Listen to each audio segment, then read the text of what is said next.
Comme vous le savez, à Isola a lieu une des plus anciennes fêtes de la châtaigne. Il y a aussi l'été la fête de la fleur de châtaigne. Nous y sommes. Pour l'occasion, on a fait cuire quelques gigots.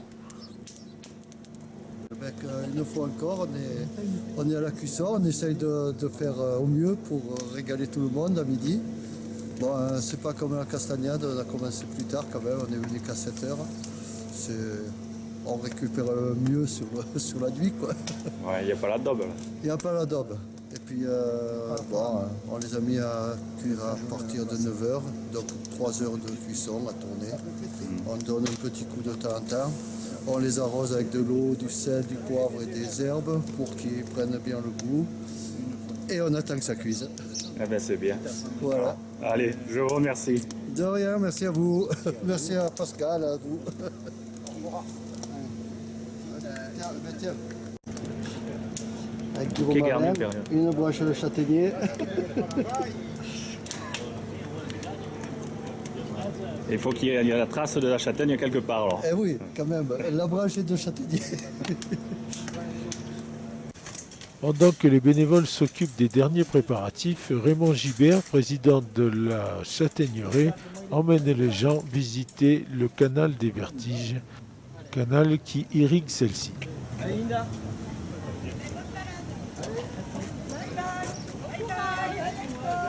Ça c'est la fleur mâle, et en dessous elle est tombée, il y a la fleur femelle. Alors le vent véhicule le pollen et vient féconder, et ça donne des petites bogues, vous voyez, les petites bogues qui se sont formées. Ça c'est la fleur mâle, elle va tomber, elle devient jaune comme ça, elle tombe. Et là vous avez les futures petites bogues. Alors en principe à la base il y en a toujours 3, là il y en a 4, il y en a 2, en principe il y en a 3. Et dans chaque bogue, il y a toujours 3 châtaignes aussi, c'est comme ça. Je ne sais pas pourquoi. Mais des fois, dans des bogues, on en trouve plusieurs, ou qu'une seule. Et les autres, elles sont écrasées. Oui. Vous avez juste que la peau. Et il y en a une très grosse, voilà. Elle a bouffé tout. Et donc, tout ça, ça se forme sur le rameau qui a été fait l'année dernière. Là, il y a un rameau qui va partir. Ça sera la prochaine... pour l'année prochaine toujours. Hein. Voilà, ça se passe comme ça. Et il y a un élément important, c'est que les abeilles, c'est vachement important parce que les abeilles, elles vont butiner et la fécondation, elle se fait pas du même arbre, hein. Ah oui. Elle fait d'arbre à arbre, ça se croise. Donc c'est important que les abeilles butinent d'un côté, puis sur leurs pattes, il reste un peu de pollen, elles viennent féconder là. Et donc vous avez des années où comme l'année dernière, il a fait très mauvais au mois de fin juin, début juillet il faisait froid, les abeilles sortaient peu, il y a eu très peu de châtaignes, c'est dû à ça. Les châtaignes, les bogues n'étaient pas fécondées, alors elles se forment, mais il n'y a rien dedans, il n'y avait rien, elles étaient vides, il n'y avait même pas la peau. Voilà. Il a des choses à raconter lui. Ah ouais.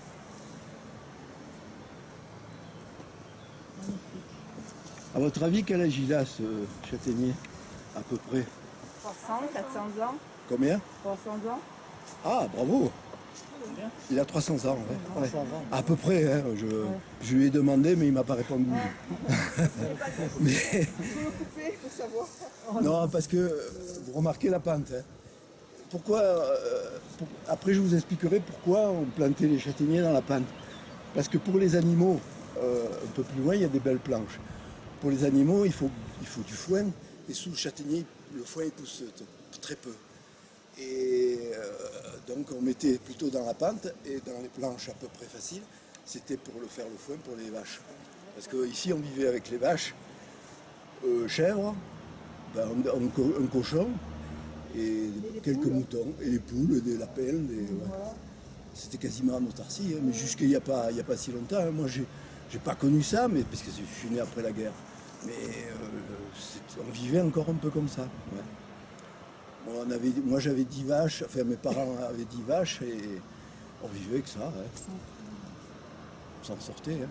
Bah, bien sûr, il y avait, comme dit la chanson, il y avait une année bonne et une autre non, mais Hein, il n'y avait pas de dimanche, il n'y avait pas de...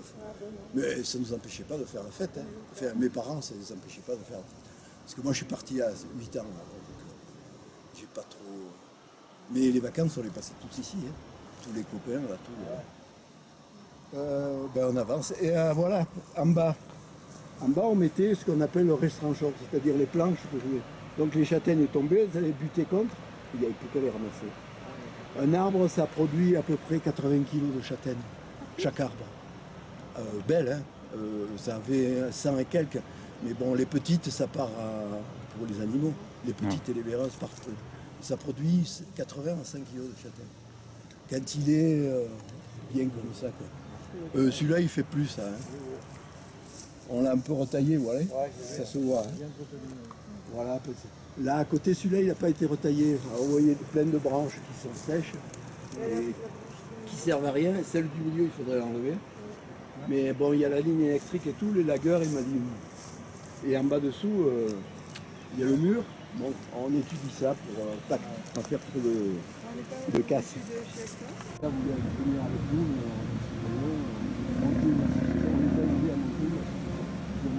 Très jolie vue sur la Tinée de ce parcours. Berne marche avec la Royale. Le village d'Isola.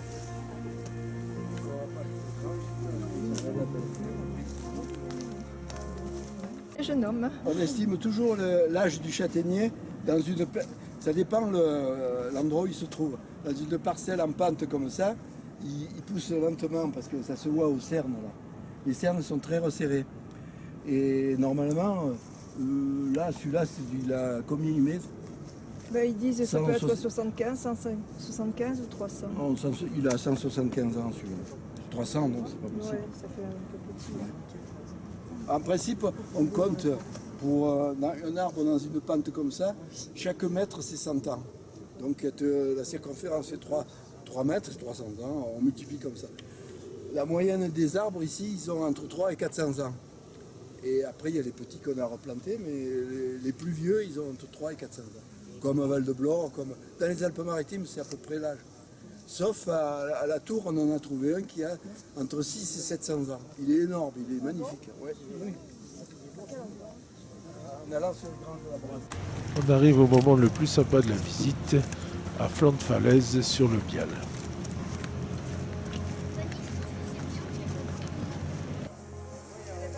Redescendre sur le village en passant par le château. Voilà, on va pouvoir attaquer les festivités.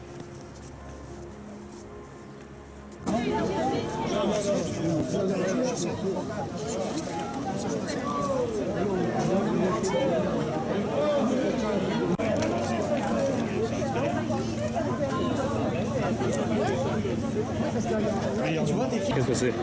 C'est des toasts à l'aïoli et à la châtaigne d'Isola.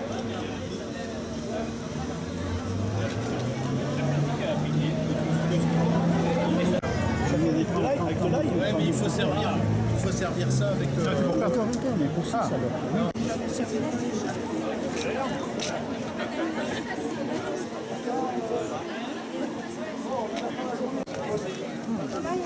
Est-ce que c'est bon?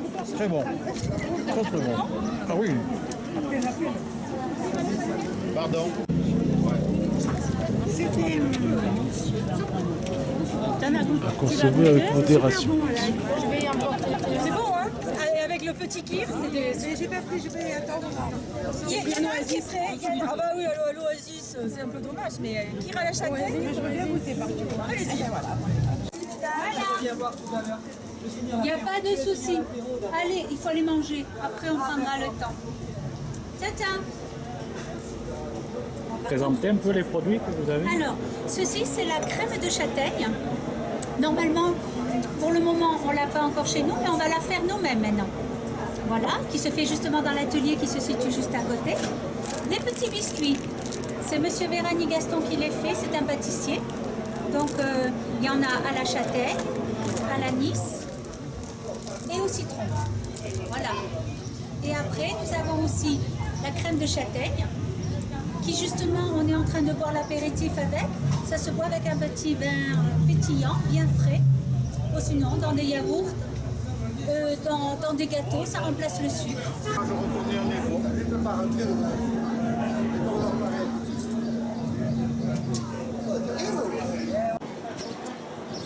Il est temps de passer au plat de résistance.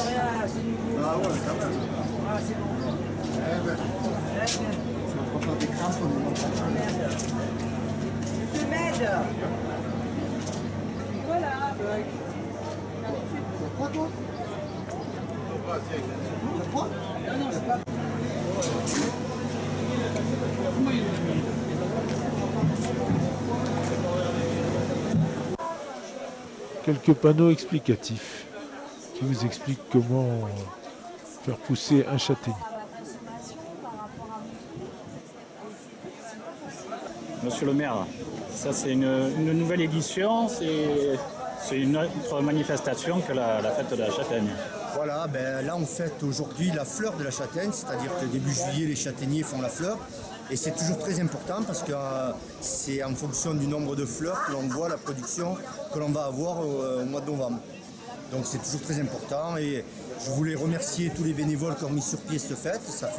C'est la 3e ou 4e année et c'est toujours important de vanter ce que ce fruit peut produire. Et je vois qu'il y a toute une équipe de passionnés entre l'AFA et le comité de jumelage qui donne un coup de main à cette superbe journée. Merci.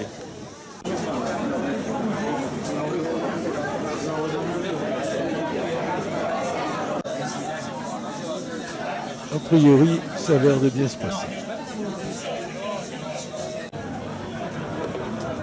Bon cœur, monsieur, dame.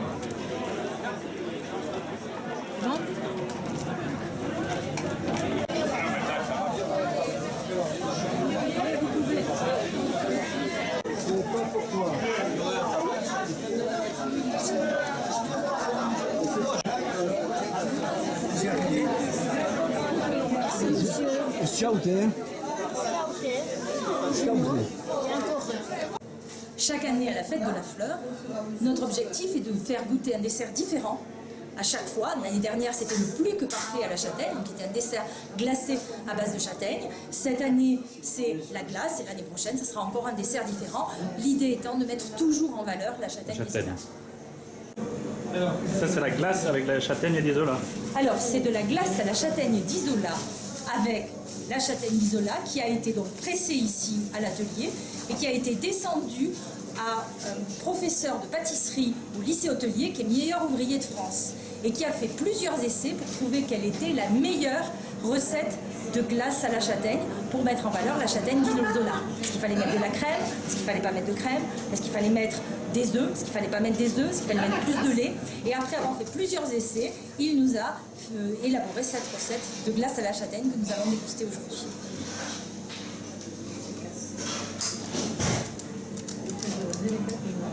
Mais oui, elle est cassée déjà. Elle était cassée dedans. On a passé le fromage, je sais. On n'a pas compté Il y en avait 100. Il y avait 100. Le 106. Ça devrait aller là, non? Ah là! Voilà. Et Ça devrait aller là, non? Ah là! voilà. Et Ah ben il y a 106 à faire. On avait fait ça au fromage. la petite touche, Ça c'est le fromage aussi. la petite Meringue. meringue maison qui a été élaborée par Gaston, qui est un ancien pâtissier. Donc on a vraiment un dessert haut de gamme.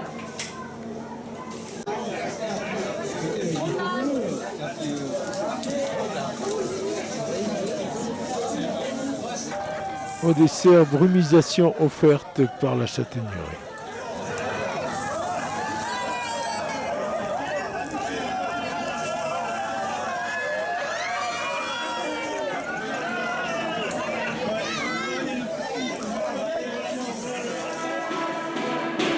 Le week-end suivant, à Isola 2000, nous sommes dans la galerie.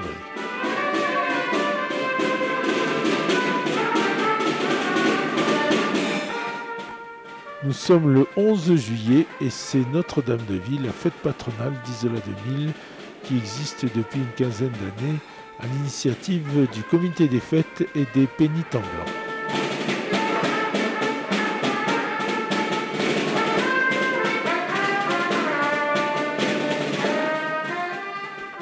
Notre-Dame-de-Vie, eh bien, c'est cette chapelle qui avant s'appelait Notre-Dame de la Garde à la frontière, à l'époque où le territoire était italien. Elle a été construite par les militaires italiens.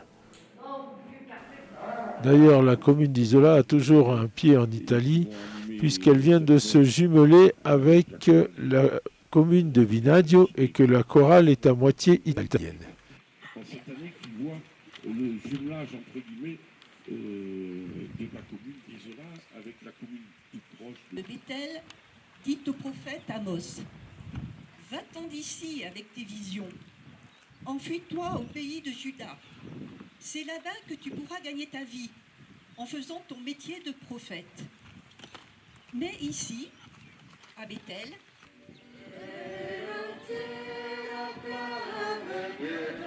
le vallon de Chastillon avec le vallon de Molière était une enclave italienne jusqu'en 1947.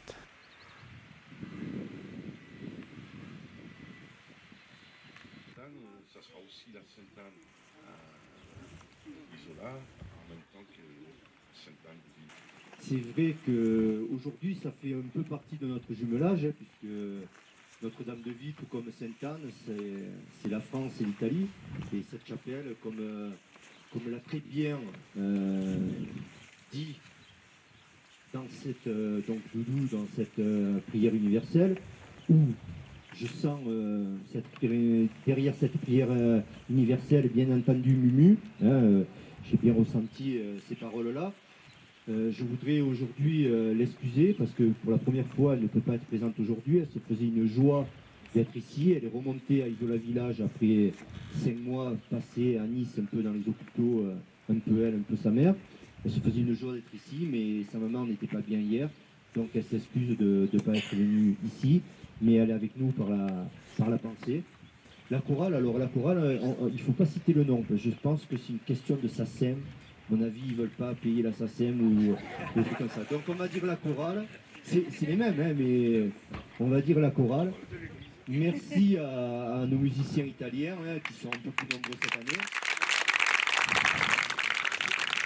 Merci aux guitaristes et au chant. Alors moi, je ne me rappelle pas son nom. Moi, je dis que c'est John Bess parce que c'est un peu la voix de John Bess. Donc, voilà.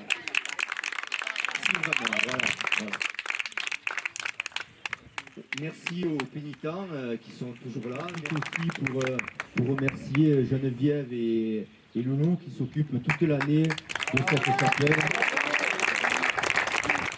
Qui la couvre été-hiver et c'est toujours très important les bénévoles qui s'occupent de nos églises et de nos chapelles. Voilà. Je cède la parole et puis on a encore 2 chants, il paraît-il. Oui, c'est ce qu'on nous a dit. Voilà.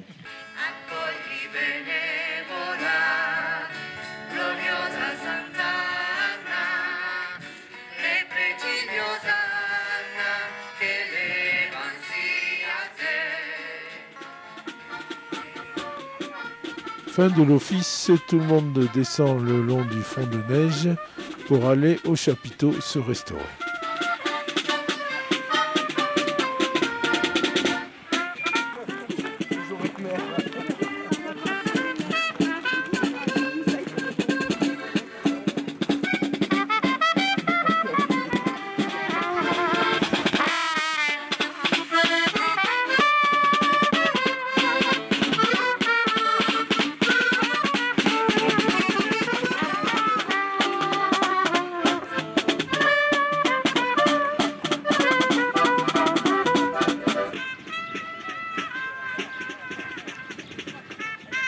Les bénévoles du comité des fêtes et de la commune qui s'activent.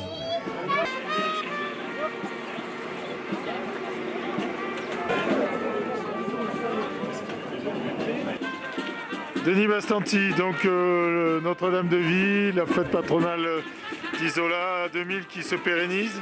Et qui se pérennise de belle manière, puisque ça fait déjà une quinzaine d'années qu'on organise autour de cette belle messe liturgique devant la chapelle, en plein air, où il y avait beaucoup de monde, comme chaque année, il y avait autour de 150 personnes.